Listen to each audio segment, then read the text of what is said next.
শ্রী শ্রী গুরু গৌরাঙ্গের কৃপাকে অবলম্বন করে আজ এই কাকদ্বীপ অঞ্চলের অন্তর্গত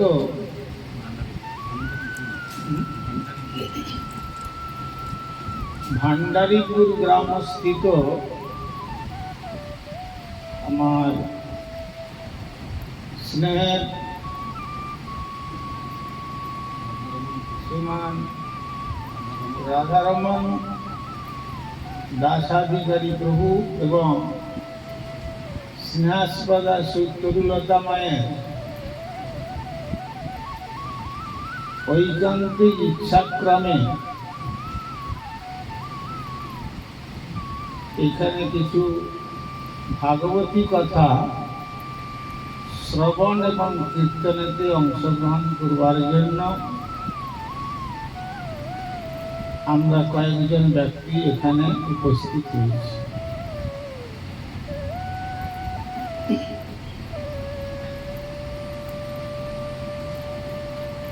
শ্রীমদ্ ভাগবতে বর্ণিত হয়েছে, এতাবৎ জন্ম সাফল্যম দেহিনাম ইহ দেহিষু প্রাণের অর্থের ধিয়া বাচা শ্রেয় আচরণম সদা।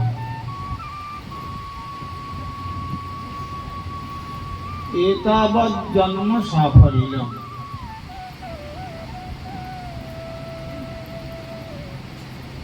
এ কথাটা শ্রীমদ্ ভাগবতে বলার উদ্দেশ্য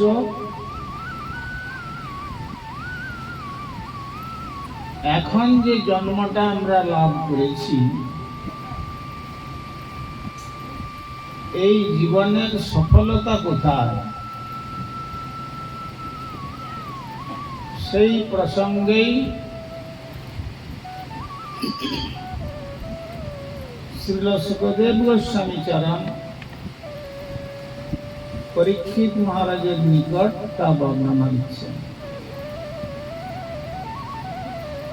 কেননা হয়তো পরীক্ষিত মহারাজ ভাবতে পারেন যে আমি সপ্তদ্বীপা মেদিনীর অধীশ্বর,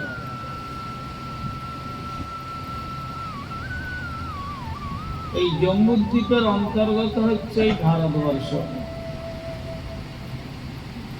শালমলি দ্বীপ, লক্ষ্মদ্বীপ আদি এইরকম 7টা দ্বীপ রয়েছে। 7টা দ্বীপ নিয়ে হচ্ছে এই পৃথিবী।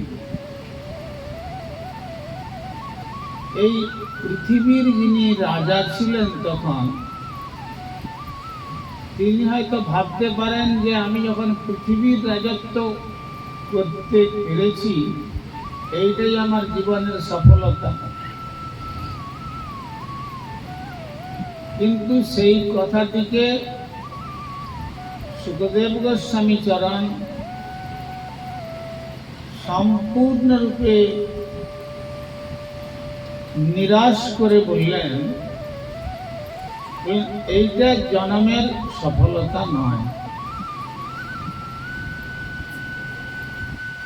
তাহলে কেননা তার পূর্বে আমরা 84 লক্ষ জনিতে পরিভ্রমণ করে এসেছি। এই জন্য এখানে বললেন যে এতাবৎ জন্ম সাফল্যম, 84 লক্ষ জনি পরিভ্রমণ করলেও সে সমস্ত জীবনগুলো জীবনের সফলতা আনয়নে অসমর্থ। কিন্তু জীবনের সফলতা তখনই আসে যখন এই যতগুলো জন্ম এর পূর্বে আমরা অতিক্রম করেছি, শাস্ত্রে তার একটা নির্দেশনা, একটা হিসাব, একটা চার্ট দিয়েছেন। তার মধ্যে বলেছেন জলজা নবলক্ষানি, স্থাবরা লক্ষ বিংশতি, ক্রিময় রুদ্র সংখ্যকা, পক্ষিনাম 10 লক্ষকম, ত্রিংশ লক্ষানি পশব, চতুর্লক্ষানি মানব। হিসাবটা ভালো করে বুঝিয়ে দিয়েছেন যে এইরকম সুন্দর নরতনু লাভ করবার পূর্বে আমাদের জলেতে জন্মগ্রহণ করতে হয়েছিল 9 লক্ষ বার জলজন্তু হয়ে। আর এই যে সব বৃক্ষ আদি সব দেখছেন, বৃক্ষ প্রস্তর আদি জন্ম 20 লক্ষ বার আমাদের জন্মগ্রহণ করতে হয়েছে। তারপরে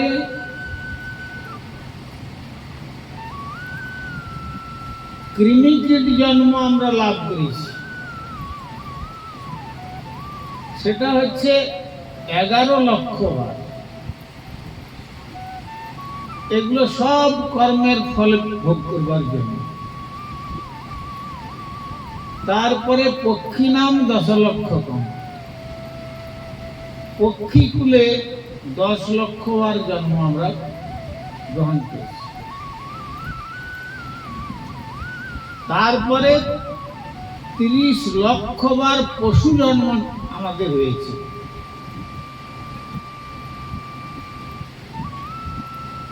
এ পর্যন্ত 80 লক্ষ হলো। তারপরে আবার চতুর্লক্ষানি মানবা, 4 লক্ষ মানব জন্ম পেয়েছে। তার মধ্যে সাঁওতাল, কোল, ভীল, মুন্ডা, নাগা, গারো, লেপচা, ভুটিয়া, খাসিয়া, কত রকম অমার্জিত জন্ম আমরা পেয়েছি। এখনো যদি আসামের জঙ্গলে যান, দেখবেন আমাদের মতোই মানুষ, কিন্তু তারা বস্ত্রাদি পরিধান করা কি জিনিস জানে না। জঙ্গলে আছে, সব দিগম্বর অবস্থাতে। আর আপনাদের মতো বা আমাদের মতো মানুষকে যদি কোন ক্রমে সেই জঙ্গলের মধ্যে দেখতে পায়, তাহলে তারা পাথর ছুঁড়ে হোক, শুকনো গাছের ডালের আঘাত করে হোক, চতুর্দিক থেকে আক্রমণ করে তারা মেরে ফেলে। আর মেরে ফেলার পরে কাঠে কাঠে ঘর্ষণ করতে করতে করতে করতে যখন আগুন জ্বলে ওঠে, তখন সেই দেহটাকে তারা অর্ধদগ্ধ করে ফেলে।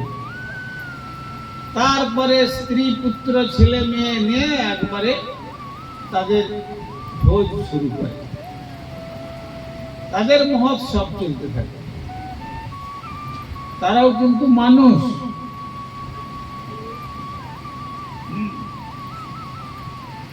কিন্তু মানুষ হলেও তাদের এখনো পর্যন্ত মনুষ্যত্বের যে বিকাশ তারা লাভ করতে পারে না। এইরকম জন্ম আমরা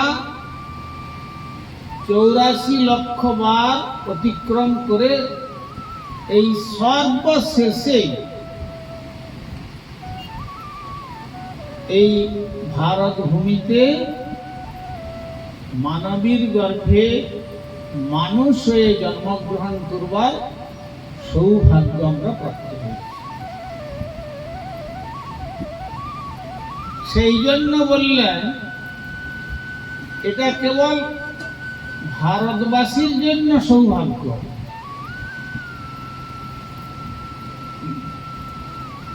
বলে কেন? অন্যান্য জায়গায় ভারতবর্ষ ছাড়া অন্যত্র যদি দেখা যায়, না আছে সেখানে কোনো বর্ণের বিচার, না আছে কোনো আশ্রমের বিচার, আর না আছে পিতৃ পরিচয়, না আছে মাতৃ পরিচয়, না আছে ভ্রাতা, না আছে ভগ্নী। সন্তান জন্মগ্রহণ করলে তাকে সঙ্গে সঙ্গে খবর দিলে সেই সন্তান পালনের একটা জায়গা আছে, সেখানে এসে ছেলেটাকে নিয়ে চলে যায়। আর তারপরে সেখানে থেকে তারা কিছু জ্ঞান আদি আহরণ করবে তথাকথিত। আলটিমেটলি তারা জানবে যে eat, drink and be merry, this is the human life। মানে এই জন্মটা পেয়েছো, ভালো মন্দ বেশ ফুর্তি করে খাও, আর মদ্যাদি এসব আহার করো, আর যেভাবেই হোক অবৈধ প্রকৃতি সংসর্গ করো, আর তোমারও উইল ডাই। ব্যাস, আগামীতে আমরা মরে যাব। যেমন নাস্তিক চার্বাক মুনি আমাদের নিরীশ্বরবাদ শিক্ষা প্রদান করেছিলেন। সেখানে বলেছিলেন যাবৎ জীবেত সুখং জীবেত, ঋণং কৃত্বা ঘৃতং পিবেত, বশীভূতস্য দেহস্য পুনরাগমনং কুতঃ। যে কদিন বেঁচে আছো ঋণ করে ঘি খাও, মুদলে আঁখি সবই ফাঁকি। ব্যাস, যেই চোখ বন্ধ হয়ে গেল সব শেষ, আর কোন ঋণ আদি পরিশোধ করতে হবে না। একে বলে নাস্তিক মতবাদ। কিন্তু শ্রী ভারতীয় সনাতন সংস্কৃতি যে দর্শন দিয়েছেন সেটি হলো সনাতন দর্শন। যদিও কিছুদিন আগে আমরা রাস্তাঘাটে শুনতে পেয়েছিলাম, আপনারাও শুনেছিলেন, যে সনাতন ধর্মটা নাকি ধর্মই নয়।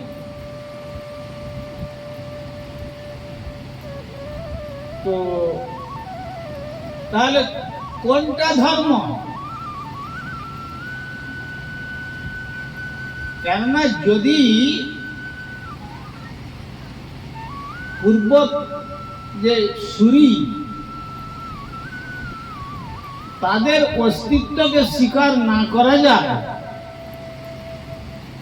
তাহলে কি নিজের অস্তিত্ব থাকে?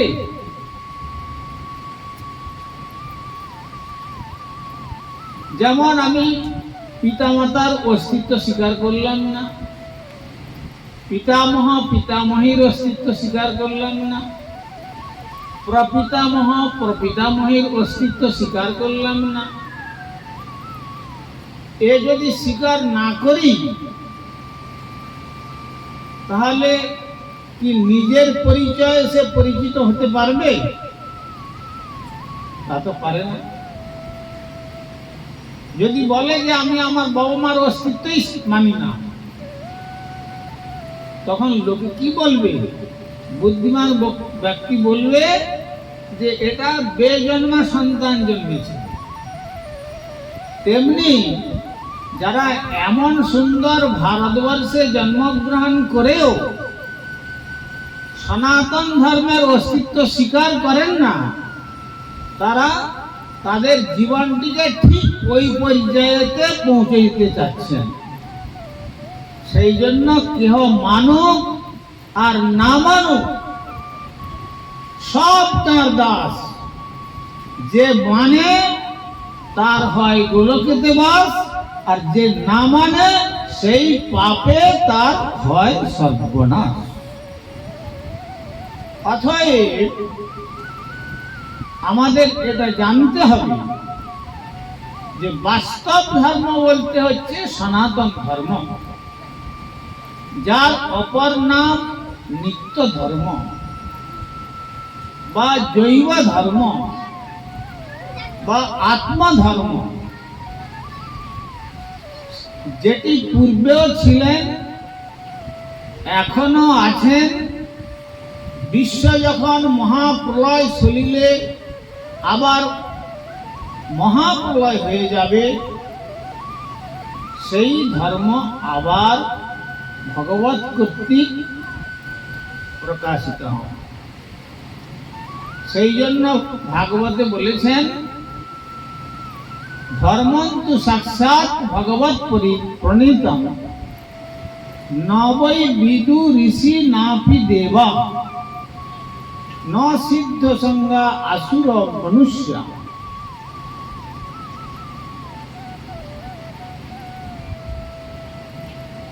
তো সুতরাং ধর্মটি হচ্ছে সাক্ষাৎ ভগবৎ প্রণীতম। এই জন্য শাস্ত্রে বলেছেন, যদি আপনি ধর্মের অস্তিত্ব স্বীকার না করেন, তাহলে আপনি আপনার নিজের অস্তিত্বকে স্বীকার করতে পারবেন। এই জন্য ধর্ম রক্ষতি রক্ষকা। আপনি যদি আপনার ধর্মকে রক্ষা করেন, তাহলে ধর্ম আপনাকে রক্ষা করবে। আর যদি আপনি আপনার ধর্মকে রক্ষা না করেন, তাহলে আপনাকে কেউ রক্ষা করতে পারবে না। যেমন ধরুন, যারা বৌদ্ধিস্ট, তারা বুদ্ধ ধর্মের অনুসরণ করেন। আজ থেকে 25,000 বৎসর 25,500 বৎসর পূর্বের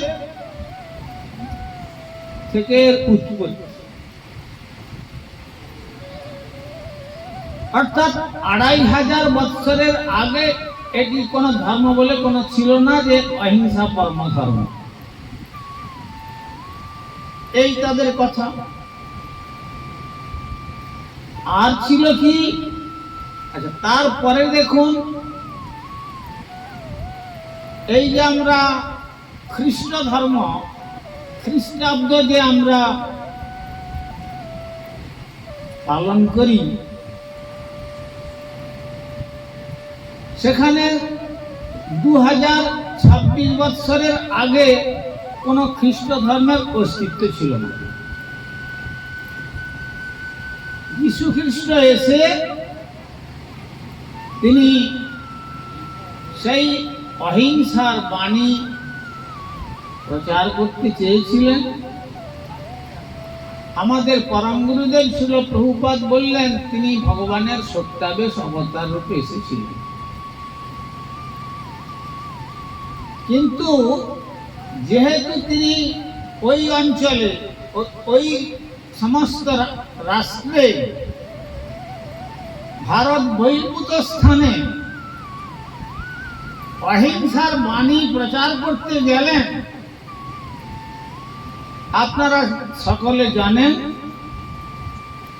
তাকে তাঁরই আশ্রিত যারা ক্রুশবিদ্ধ করে জীবন্ত অবস্থায় তার প্রাণটাকে নৃশংসভাবে হত্যা করেছিল। আর তার আগে প্রচুর পরিমাণ প্রহার, সর্বাঙ্গ ফেটে দর দর করে রক্ত ঝরছে, তারপরে যে ক্রুশ কাষ্ঠেতে ক্রুসিফাইড করা হবে অত্যন্ত ভারী, তার মাথায় জোর করে তুলে দেওয়া হচ্ছে, এটা নিয়ে চলো, যেখানে তোমাকে হত্যা করা হবে। কি নির্মম অবস্থা দেখুন। তারপরে জীবন্ত অবস্থায় সেই কাঠের কাছে তাকে তুলে দেওয়া হলো, আর বুকে, পেটে, পায়ে, হাতে সমস্ত জীবন্ত অবস্থায় ক্রুশ, লৌহ কিলক মারা হচ্ছে, ভাবুন। আর তখন তিনি কি বলছেন?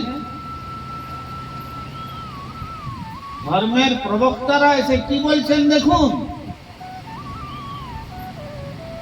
তিনি বলছেন, ও ফাদারহুড অফ গডেড খ্রিস্টানিটি, যারা জানেন ভগবানকে তারা পিতা বলে সম্বোধন করেন, পিতা মানে গড, এই কথা বলেছে। তো সেখানে বলছেন, O Father, O God, please forgive them, they know not what they are doing.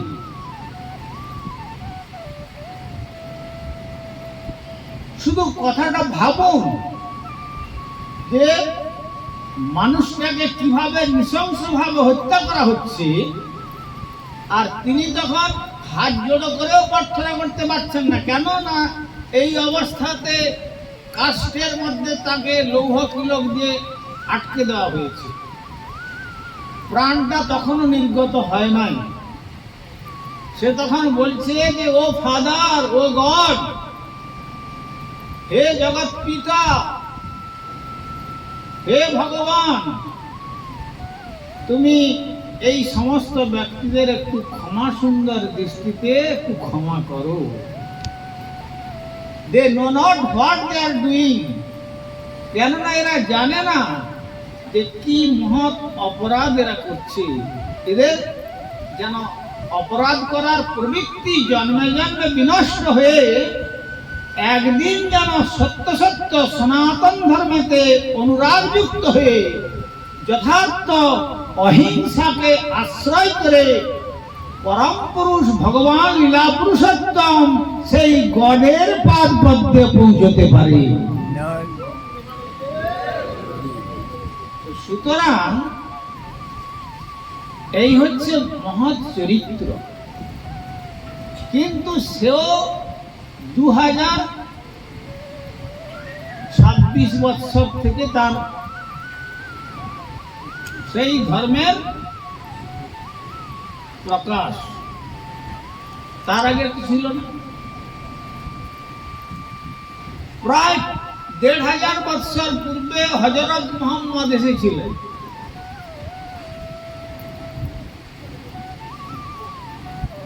তো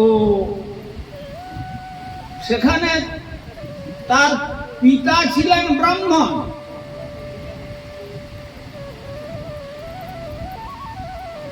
কিন্তু কালচক্রেতে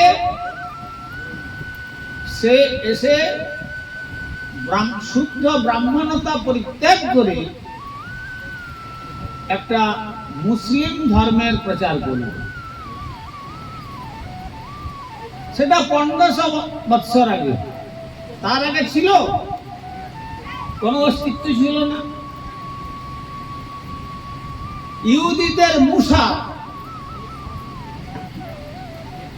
তার আবির্ভাবের পূর্বে কোন ইহুদি ধর্ম ছিল না।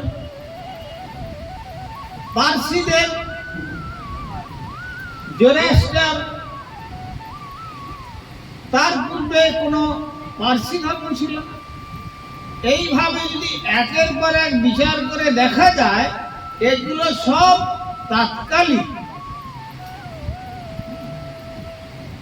খুব সামান্য সময়ের জন্য। কিন্তু সনাতন ধর্ম সনাতন ইতি যস্যৈব সনাতন,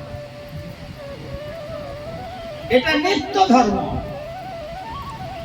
যেমন অগ্নির ধর্ম, কেউ যদি বলে যে এখানে আগুন জ্বলছে, সেদিকে যদি বিচার করে দেখেন, কেউ যদি বলে যে এখানে আগুন জ্বলছে, তার মানে কি বলবেন ওখানে তাপ নাই? কেন না অগ্নির ধর্মটাই হচ্ছে দাহিকা শক্তি। আগুন জ্বলছে মানে ওখানে তাপ আছে, আর তাপকে বাদ দিলে অগ্নির অস্তিত্ব থাকে না। একটু কষ্ট হবে বুঝতে, বুঝবার চেষ্টা করবেন। তেমনি জলের ধর্ম, জলের ধর্মটা কি? তারল্য। তবেই আমরা জল বলবো। এই যে আমাদের তুল্যতম আজকে পঞ্চপাত্রে জল দিয়েছেন, গঙ্গা জল, এই গঙ্গা জলটা তুললে বোঝা যাবে ওর তরলতা রয়েছে। তাই আমি বলবো যে আচ্ছা একটু দেন জলটা, একটু তুলসী চরণ তলে একটু দিই। কিন্তু ওই জলটা যখন তার ঠান্ডার সীমাকে অতিক্রম করে যাবে, তখন ওই জলটা একটা শেপ নেবে, একটা আকৃতি নেবে, আর একটা কালারও নেবে, আর ওটা বরফে পরিণত হবে। কিন্তু ওই বরফটা কিন্তু তাৎকালিক ধর্ম, ওটা জলের নিত্য ধর্ম নয়। কেন না ওটা ঠান্ডার স্পর্শে এসে ওটা বরফেতে পরিণত হয়েছে। তেমনি ও যখন আবার তাপ পাবে, তখন ওর নিজের ধর্মেতে ফিরে যেতে পারবে, অর্থাৎ তারল্যতা লাভ করবে। তেমনি জগতের যত কথা ধর্ম নামে চলে, ওই বরফের মতো তাৎকালিক ধর্মেতে তারা পরম ধর্ম বলে মনে করে। ভাগবত বললেন, সবই পুংসাং পর ধর্ম যত ভক্তি রধক্ষতে অহেতুকি অপ্রতিহতা জয়াত্মা সুপ্রসিদ্ধতি। অতএব এই জগতের পরধর্ম হচ্ছে, শ্রেষ্ঠ ধর্ম হচ্ছে সনাতন ধর্মের অনুশীলন। সেই সনাতন ধর্মের সনাতন পুরুষ মমৈবাংশ জীবলোকে জীবভূত সনাতন, এই জীব সনাতন তত্ত্ব, কিন্তু জীবের সঙ্গে qualitatively same but কোয়ান্টিটেটিভলি different. Quality কি? জীব নিত্য এবং সনাতন। কেন? গীতাতে বলেছেন, নৈনং ছিন্দন্তি শস্ত্রাণি নৈনং দহতি পাবক ন চৈলং ক্লেদং তাপো ন শোষয়তি মারুত অচ্ছেদ্যমরাজ্যমগ্লেদ্যম শস্যৈব চ নিত্য সর্বগতম স্থানম অচলয়ম সনাতন। এটি ভগবানের শ্রীমুখের নিজের উক্তি। সেই জন্য সনাতন ধর্মটাই হলো প্রকৃত ধর্ম। আর যারা সেই সনাতন ধর্মকে অস্বীকার করলো, যেমন কেউ তার নিজের পিতৃ পরিচয়টাকে স্বীকার না করে, বা বরফটাকে স্বীকার করলো, জলের অস্তিত্ব স্বীকার করলো না, তাহলে তার যেমন জ্ঞানটা অপূর্ণ থেকে গেল, তেমনি যারা সনাতন ধর্মকে অস্বীকার করে বুঝে উঠতে পারলেন না, তারা যত বড়ই জ্ঞানী হোক না কেন, মহাপ্রভু বললেন, শাস্ত্র পড়িয়া সবে সেই কর্ম করে, শ্রোতার সহিত জম পাশে ডুবি মরে। আর শঙ্করাচার্য বললেন, তাদের পরিণামটা কি? পুনরপি জননম পুনরপি মরণম পুনরপি জননী জঠরে শয়নম ইতি সংসারে স্ফুটতর দোষ কথমীয় ভাব তব সন্তোষ। ভজ গোবিন্দম ভজ গোবিন্দম গোবিন্দম ভজ মূঢ়মতে। ওরে মূঢ়মন, যদি মঙ্গল লাভ করতে চাও, তাহলে তুমি যেখানেই থাকো না কেন, শ্রী গোবিন্দের পাদ পদ্ম ভজন করো। সেই জন্য আমাদের গ্রন্থকার বললেন, দেখো এই মত্ত জগতে এসে বেশি দম্ভ, অভিমান, মৎসরতা এসব পোষণ করো না। এগুলো হচ্ছে তোমার মানবতার কার্য নয়, মনুষ্যত্বের কার্য নয়। সেই জন্য তদানীন্তন কালে আমরা ছিলাম 7 কোটি, হ্যাঁ, এই বঙ্গ সন্তান, বঙ্গবাসী। কবি, বিশ্বকবি বলেছিলেন, 7 কোটি সন্তানের হেমুগ্ধ জননী রেখেছ বাঙালি করে, কিন্তু মানুষ করনি। কিন্তু মানুষ করতে পারো না, কেবল বাঙালি করে রেখেছ। আমরা পড়েছিলাম, যারা পড়াশোনা করেছেন তারা জানেন, animality plus rationality equal to man. Man is the rational animal. এই যে আমাদের তরুলতা মাছ দীর্ঘ কবৎসর ধরে, রাধারমন প্রভু সহ চেষ্টা করছেন যে আমি একটু ভাগবতের কথা নিজে শুনবো, আর আমার সম্বন্ধ সূত্রেতে যারা শ্রদ্ধালু ভক্ত তাদেরকেও নিমন্ত্রণ করব, এবং আরো যারা আসতে চান তারা এসে ভগবানের কথা শুনবেন। এটা হচ্ছে পূর্ব জন্মার্জিত সুকৃতির ফল। মানুষ তো অর্থ অনেক জায়গাতে ব্যয় করেন, আর সমস্ত দেখবেন যে রাস্তার মধ্যে একটা স্টেজ করে নর্তকী নিয়ে এসে কত রকম সাজিয়ে দেখছেন, আর কত রকম নাচ, সেখানে দেখবেন কত মানুষ ভিড় করেছে। কিন্তু এখানে এত সুন্দর পাখার ব্যবস্থা করেছেন, লাইটের ব্যবস্থা করেছেন, জল বর্ষা হবে বলে জল নিরোধক ব্যবস্থা করেছেন, আর আপনাদের আবার কিছু মনে করবেন না, মনে হয় প্রসাদেরও ব্যবস্থা করেছেন। কিন্তু তথাপি এত সুবিধা থাকা সত্ত্বেও আমরা ভগবানের কথা শুনবার জন্য আগ্রহ প্রকাশ করতে পারি না। এটা হচ্ছে আমাদের সব থেকে দুর্ভাগ্যের বিষয়। সুতরাং বলছেন, দেখো এই অনিত্য দেহ ধারণ করে মিথ্যা গর্বেতে নিজের জীবনটাকে নষ্ট করো না। নষ্ট না করে কি করতে হবে বলছেন, আজীবা শতেক বর্ষে অবশ্য মরণ, নিশ্চিন্ত না থেকো ভাই, যত শীঘ্র পারো ভজ গোবিন্দ চরণ, জীবনে ঠিক নাই। আজ হোক বা 100 বর্ষ পরে হোক, অবশ্য মৃত্যু আমাদের কেশাকর্ষণ করে নিয়ে চলেছে। সকলেই আমরা মৃত্যু পথযাত্রী, চলে আমাদের সকলকে যেতে হবে। এই জগতে পার্মানেন্টশিপ বলে কোনো কথা নাই। This cosmic manifestation is the temporary and transitory. খুব অল্প দিনের জন্য আমরা এই এমন পরম পবিত্র ভারত ভূমিতে জন্মগ্রহণ করবার সৌভাগ্য প্রাপ্ত হয়েছে। আর শুধু ভারত ভূমি নয়,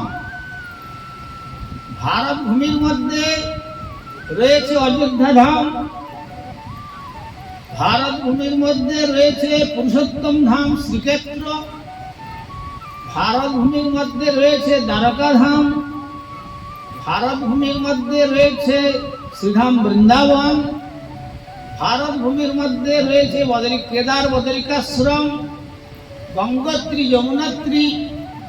কিন্তু আমাদের পাশের গ্রামের কথা বলতে হবে।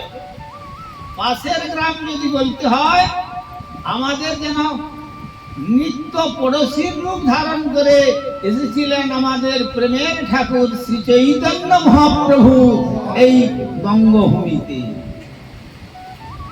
আর শিশির কুমার তাই বললেন, বাঙালির হিয়া অমিয় মথিয়া, নিমাই ধরেছে কায়া। এইরকম করুণার অবতার পদকর্তা বললেন,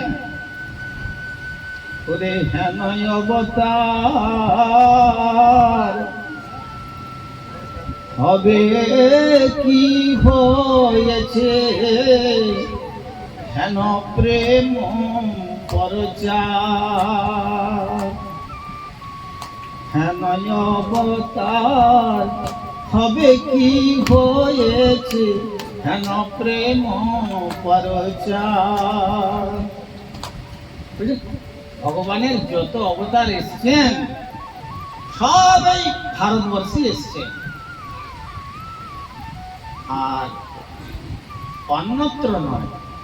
তা হলেও পদকর্তা বলছেন আমার প্রেমাবতারী শ্রী চৈতন্য মহাপ্রভুর মতো এমন অবতার কি এর আগে কোথাও হয়েছে শুনেছ কেউ? আর এমন ভাবে বিশুদ্ধ ভগবত ভক্তি, শ্রী ভগবানের প্রতি যে অকুণ্ঠ ভালোবাসার কথা সকলকে বিলিয়ে দিয়েছেন, এইরকম কি অবতার কখনো হয়েছে কেউ দেখেছ না শুনেছ? বৃন্দাবন দাস ঠাকুর বললেন ওইছে দয়ালু দাতা, নাহি দেখি নাহি শুনি। ওইছে দয়ালু দাতা, নাহি দেখি আর নাহি শুনি। কৃষ্ণ প্রেম জন্মায় যার দূরদর্শনে, অর্থাৎ যাকে দূর থেকে দর্শন করলেই সাধকের চিত্ত ভগবত ভাবেতে বিভাবিত হয়ে মদন ভরে নিতাই গৌর সুন্দরের পবিত্র যে নাম, সেই নাম কীর্তন করতে। ভগবান কৃষ্ণচন্দ্রকেও মহাবদান্য বলে গোস্বামীপাদগণ বর্ণনা করেন, কেবল বদান্য বলে গেছে। তার করুণার মধ্যে কৃপণতা ছিল, কেবল ব্রজদেবীগণ সেই করুণা লাভ করতে পেরেছিলেন, যার জন্য তিনি স্বীকার করেছিলেন বৃষভানুনন্দিনী রাধা ঠাকুরানীর কাছে যে হে রাধে, আমি প্রতিজ্ঞা করেছিলাম যে যথা মাং প্রপদ্যন্তে তাং তথৈব ভজামি মহাম মম বর্তমানুবর্তন্তে মনুষ্য পথ সর্বস্ব। অর্থাৎ কৃষ্ণের প্রতিজ্ঞা পূর্ব হইতে আছে, যে যেভাবে ভজে কৃষ্ণ তারে ভজন তৈছি। হে বৃষভানুনন্দিনী, হে রাধা ঠাকুরানী, সে প্রতিজ্ঞা ভঙ্গ হইল গোপীর ভজনে, তাহাতে প্রমাণ কৃষ্ণ শ্রীমুখ বচনে। রাস পঞ্চাধ্যায়তে বলছেন ন পারয়ং নিরবধ্য সংযুজাম। স্বীকৃতি দিয়েছেন এই বৃন্দাবন ধাম এও তোমাকে আমি দিয়ে দিলাম, তোমাকে অর্পণ করে দিলাম রাধে। তাতেও আমার মনে হচ্ছে এই তোমার যে সেবা, সেবার বিনিময়ে কিছু আমি দিতে পারলাম না, সেই জন্য আমি কলিকালে একটু যাত্রা করতে যাব। কিভাবে যাব? শ্রী গুরুপাদ বলতেন সোনারাই বিনোদিনী আমি যে তোমার ঋণী, তব ঋণ নারিণ শোধিতে শোধিতে তোমার ধার মনে করি কতবার, পুনঃ বুঝি মরে হবে জনমিতে রাধে গো, পুনঃ মরে হবে জনমিতে। কিভাবে যাবো জানো? আমি তো জিকাল বরণ করিব ধারণ, তোমার অঙ্গের কান্তি। আমি তজি কালো বরণ করিব ধারণ, তোমার অঙ্গের কান্তি। তব নাম লইয়া কাঁদিয়া কাঁদিয়া অশ্রু জলে হব শান্তি। আমার এইটা বাকি আছে, থেকে গেল এই ব্রজলীলাতে। তাই তোমার চরণ কমলে আমার বিনম্র প্রার্থনা, আমি তোমার চরণ যুগলে আমার চূড়া বাঁশি সমস্ত অলঙ্কার আদি সব অর্পণ করে গেলাম, কিন্তু ঋণ তোমার থেকে গেল। কৈছন রাধা প্রেমা, কৈছন মাধুরিমা, কৈছন রসিতি ঘোর, এ তিন বাঞ্ছিত ধন ব্রজে না হইল পুরাণ। এ তিনটি কথা ব্রজধামেতে আমার অপূর্ণ থেকে গেল। তাই এইটি আমি শ্রী গৌর লীলাতে আস্বাদন করব। তাই শ্রীমান মহাপ্রভু আমার এসে জগৎবাসীর কাছে সেই প্রেমের কথা ছড়িয়ে দিলেন আচণ্ডালে সকলকে। তাই পদকর্তা বললেন, হেন অবতার হবে কি হয়েছে, হেন প্রেম প্রচার। কি করেছেন তিনি? দুরমতি অতি পতিত পাষণ্ডী, প্রাণের নাম মারিল কারে। আহা হরি নাম দিয়া হৃদয় শোধিল, যাচি গিয়া ঘরে ঘরে। শ্রী রামচন্দ্র রূপে ওই সীতা দেবীকে রাবণ হরণ করে নিয়ে যাওয়ার একটা লীলা হয়ে ঘটেছিল। যদিও প্রকৃত সীতাকে তো স্পর্শ করতে পারেননি, ভগবানের শক্তি মা লক্ষ্মী স্বরূপিণী, তো সীতা মাকে স্পর্শ করতে পারেননি, অগ্নিদেব রেখে দিয়েছিলেন অনেক কথা। তার পরিণাম 1,00,000 পুত্র আর 1,00,000 নাতি।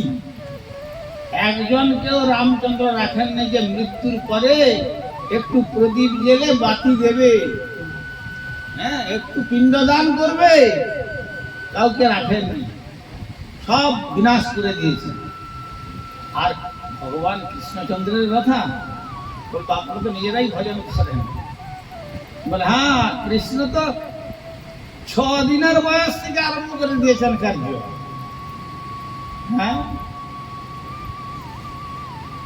পুতনা বধ থেকে আরম্ভ করেছেন। কিন্তু এর অনেক কথা আছে, পরপর আমরা 3 দিন একটু অল্প অল্প করে আস্বাদন করব। তো তাই এখন কিন্তু মহাপ্রভু আমার বললেন, দুরমতি অতি পতিত পাষণ্ডী, প্রাণের নাম মারিল কারে। আহা হরি নাম দিয়া হৃদয় শোধিল, যাচি গিয়া ঘরে ঘরে। কি দিয়েছেন? ভববিরিঞ্চির বাঞ্ছিত যে প্রেম, যে বস্তু কৈলাস শিখরে বসে দেবাদিদেব শঙ্কর প্রার্থনা করছেন, কখনো বাঘাম্বর হয়ে, কখনো দিগম্বর হয়ে, কখনো শ্মশানে মশানে বাস করে। আর এমন বৈরাগ্য হয়েছে তার, হ্যাঁ, কিরকম বৈরাগ্য দেখুন। এই দুর্গারূপী, দুর্গের অধিষ্ঠাত্রী দেবী, তিনি হচ্ছেন তার সহধর্মিনী। তার চিত্তকে আকর্ষণ করতে পারেন। আর কন্যাদ্বয় মা লক্ষ্মী, যিনি হচ্ছেন ধনের ভাণ্ডারী, তার চিত্তকে আকর্ষণ করতে পারেন। আর সরস্বতী বিদ্যার ভাণ্ডারী, তার কে বশীভূত করতে পারেন। আর সুন্দর সুপুরুষ কার্তিক, সে সুন্দরতাও তার চিত্তকে আকর্ষণ করতে পারেন। আর সিদ্ধির দেবতা 33 কোটি দেবতাগণের আগে যে গণেশের পুজো হয়, সেই 33 কোটি দেবতার অগ্রে যে গণেশ সিদ্ধিদাতা, সেই সিদ্ধিও তার চিত্তকে আকৃষ্ট করতে পারে না। এসব ছেড়ে দিয়ে বাস করছেন কোথায়? বলছেন বাস করার জায়গাটা খুঁজে নিয়েছেন শ্মশানে। আর এখন এখনকার ওই চিরকালই আছে, সকলে কসমেটিক দিয়ে নিজেকে সুন্দর বা সুন্দরী প্রেজেন্ট করেন না জগতের কাছে। কিন্তু আমাদের শিব ঠাকুরের কিন্তু কসমেটিক আছে, তিনিও কিন্তু কসমেটিক লাগান গায়ে। কি কসমেটিক বলুন দেখিনি? সে জগতের কেউ লাগায় না। মানুষ যখন মরে যায়, মরে গেলে যখন চিতায় পুড়িয়ে দেওয়া হয়, তখন যে চিতা ভস্মগুলো নিয়ে আর সর্বাঙ্গে লেপন করে নেয়।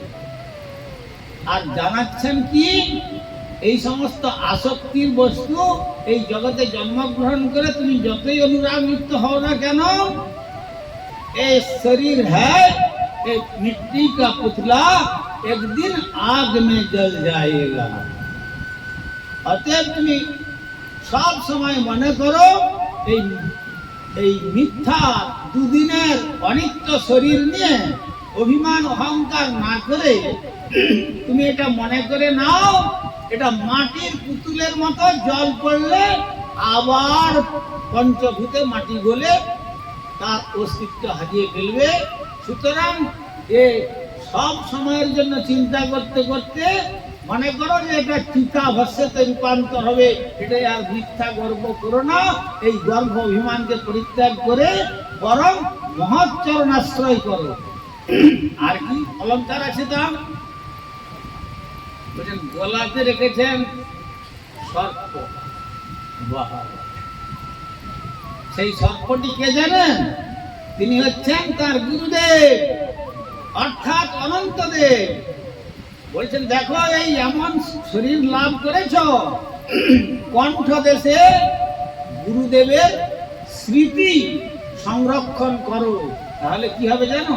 যেমন স্পিড ডগ গুলো রাস্তায় ঘোরে, ওগুলোকে মিউনিসিপ্যালি এরিয়াতে দেখবেন যে ওগুলোকে মেরে ফেলার জন্য ব্যবস্থা করা হয়। কিন্তু যদি কারো পেট ডগ থাকে, পোষা কুকুর, তার থাকে গলায় বেল, এটা তার চিহ্ন। তেমনি আমরা হচ্ছি ভগবান শ্রীকৃষ্ণের পোষা কুকুর, আমাদের গলায় বেল আছে, এই তুলসীর মালা রূপী বেল। এই মালা যদি গলায় ধারণ করেন তাহলে কি হবে? তুলসীর মালা জেনা পরে ছাড় করে বিথায় জনম তারে যমরায় ধরে লয়ে যায় নরকে ডুবায়। তাই যদি নরকে ডুবতে না চাও তাহলে গলায় তুলসীর মালা নিয়ে ওই ভগবানের পোষা কুকুরের মতো এই স্মৃতি বহন করো। বলে এখন ওই তুলসীর মালাটা দেখতে তো খারাপ লাগে, লজ্জা লাগে, তুই জামার ভিতরে রাখবো না হয়, কিন্তু সোনার হারটা গলায় নিয়ে চলবো। বলে হ্যাঁ, সোনার হারটা গলায় নিয়ে যদি এই রাত্রি 9টার সময় কাকদ্বীপের রাস্তায় চলেন তখন জীবন সংশয় হবে। আর যদি তুলসীর হারটা গলায় নিয়ে চলে তখন জানবেন, ধর্মরাজ পর্যন্ত বলছেন যমরাজ তার দুধ দেবেন, দেখো যাদের গলায় তুলসীর হার আছে এটা জানবে যে আমার প্রভুর সেবক, দূর থেকে প্রণাম করবে। আমিও প্রণাম করে হরিনাম কীর্তন করতে করতে আমি তার কর্তব্য পালন করে তাদেরকে ভগবত ধামে পাঠানোর ব্যবস্থা ভগবান নিজেই করবেন। সুতরাং হেন অবতার হবে কি হয়েছে, হেন প্রেম পরচার দূরমতি অতি পতিত পাষণ্ডী প্রাণে না মারিল কারে, হরিনাম দিয়া হৃদয় শুধিল যাচি দিয়া ঘরে ঘরে। সেই ভবা বিরিঞ্চি বাঞ্ছিত যে প্রেম জগতে ফেলিল ঢালি, কাঙালে পাইয়ে খাইল নাচিয়ে বাজাইয়ে করতালি। যারা কৃষ্ণ প্রেমের কাঙাল ছিল তারা তা আস্বাদন করিল। বলতে নেই আমাদের তরুলতা মা, আমি আমার সঙ্গে তো ভালো প্রথম থেকে তো আমি বলতাম না, উনি মাঝে মাঝে বোম্বে থেকে ফোন করতেন, কিন্তু এত আরতিপূর্ণ কথা বলতেন যে চিন্তা করা যায় না। আমি বললাম কে মা, আপনাকে তো আমি চিনতে পারলাম না।